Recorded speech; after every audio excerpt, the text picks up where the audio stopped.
Section 7 of Reclaiming Revolution: History, Summation, and Lessons from the Work of Storm, Standing Together to Organize a Revolutionary Movement.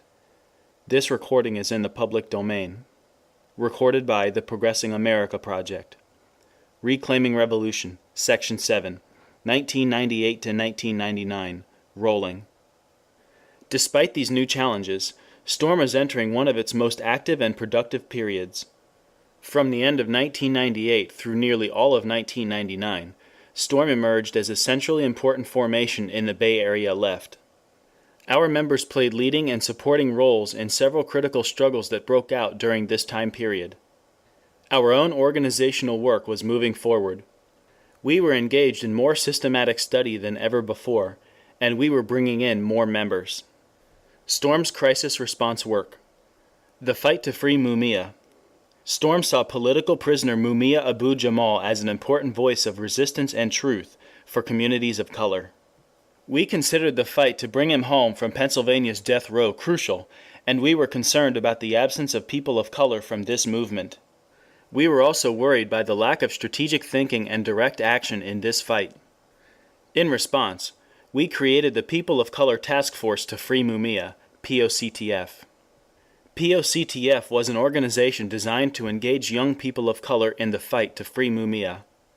It organized cultural events that drew connections between Mumia's case and issues here in the Bay Area, like police brutality. It also helped organize people of color contingents at broader Mumia demonstrations. After 6 months, POCTF became an independent organization, although Storm members continued to play active leadership roles. Third World Liberation Front.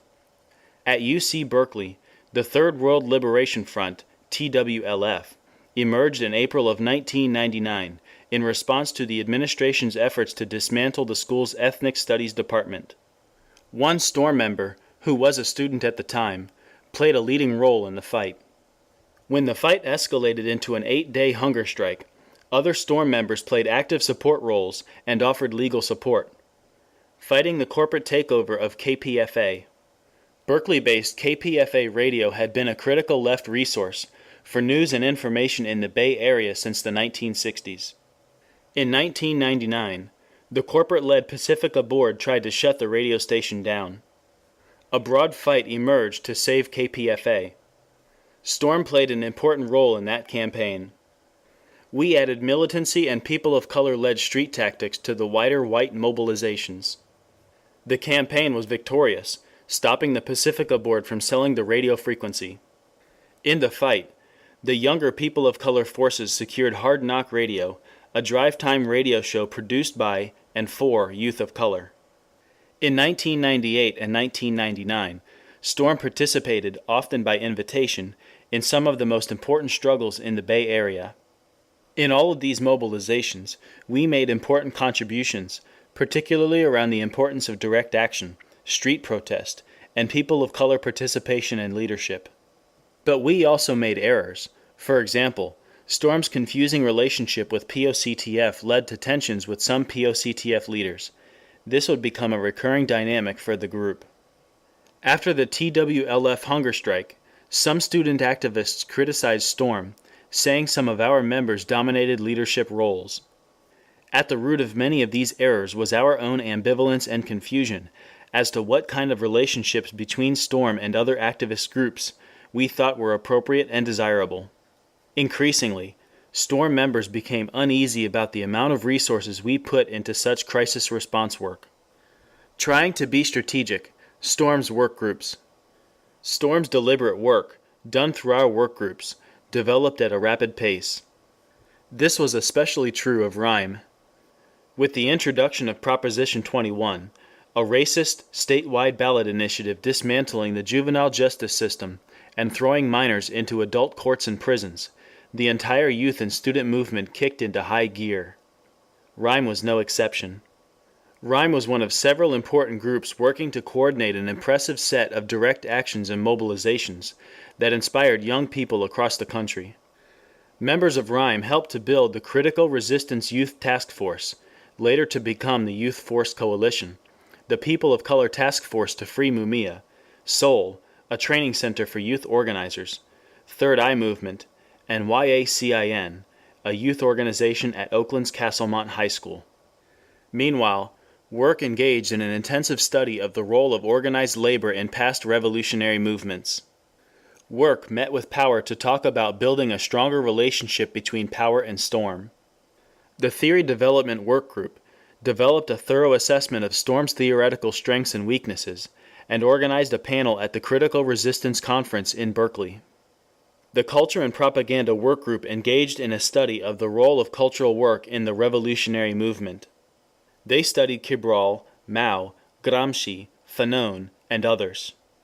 They also developed several pieces of propaganda to promote Storm's line, including a widely popular piece on the nature of the prison industrial complex. Storm members' ongoing individual political work. In addition to their work in crisis-driven mobilizations and in Storm's work groups, members continued to do independent work in the movement.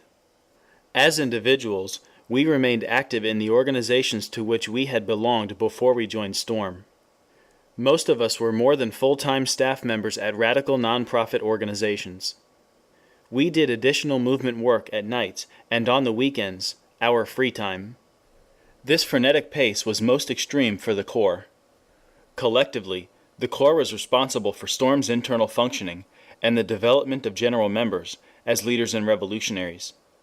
Individually, every Corps member was playing a significant leadership role in the movement. Several were directors of movement nonprofit organizations. This intense level of work, combined with ongoing revolutionary study, allowed Storm members to accomplish quite a lot. Most of us became leaders in our mass work. Our skills and analysis developed rapidly, but we also became exhausted. We often responded defensively to other activists' criticism, regardless of whether they were valid or misplaced. Storm's rapid growth. The organization grew rapidly over the next year, bringing in 2 classes. Most of these new members were activists from the youth and student movement, most were young, and had attended college. The first class was small. It was made up of leaders from Underground Railroad, an organization of local young revolutionary cultural workers, the Center for Young Women's Development, an organization of young women who lived and worked on the streets of San Francisco, and Transaction, an organization of transgender people and allies who organized against police abuse of transgender people in San Francisco. Most of the people in the second class had been involved in the People of Color Task Force to Free Mumia, and had then branched out to other youth organizing projects, including Third Eye Movement, YACIN, and the Youth Force Coalition. This class also included 2 organizers who were active in worker organizing to win a living wage in the East Bay. This influx of new members meant that Storm's impact and influence on the youth, student, and labor movements continued to grow. Leaders in those movements were now being shaped by Storm's analysis and activity, as Storm was being shaped by their experiences in their organizing work. But if we were successfully recruiting some of the best and brightest activists around, we were not recruiting well from working class communities. Our new members were mostly middle class and college educated, a reflection of our programmatic emphasis on work with these populations. This brought into sharp relief our need to develop a plan to proletarianize, to move from a primarily middle class membership to a more working class membership. Orientation and political education. For the first time, we took new members through a structured orientation process. Our ability to do this reflected a new level of internal cohesion and clarity about our work and our politics. We were no longer just telling new members to figure it out. We were presenting and discussing the basic conclusions we had reached in the points of unity. In addition to the initial orientation sessions for new members, 411 began running structured political education for its members at this point. Every meeting contained a political training, and 411 organized bi-monthly weekend intensives to help members develop an understanding of the basics of Marxist politics.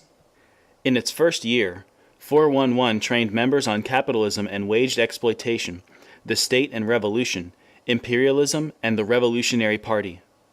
These sessions helped most Storm members to overcome their initial negative reaction to Marxist politics. We found that the Marxist tradition provided helpful tools for our movement work. These political education sessions became one of the only spaces in STORM for our members to engage in political discussions. This became a problem because the trainings were introductory and basic. They were not designed to facilitate exploration and debate of the complexities, nuances, and applications of these ideas, which is exactly what more advanced members needed and wanted. Though trainers often assigned texts, those texts were not the basis of the in-meeting discussions. Instead, the training sessions were usually based on a workshop model, highly interactive and based on the members' experiences. One of the most formative political education sessions of this period was a group trip to Cuba in the summer of 1999. Several STORM members participated in the Vansedimos Brigade to see and support one of the world's few surviving socialist states. Members came back with a heightened understanding of both socialism and capitalism, and a stronger commitment to red politics. End of section 7.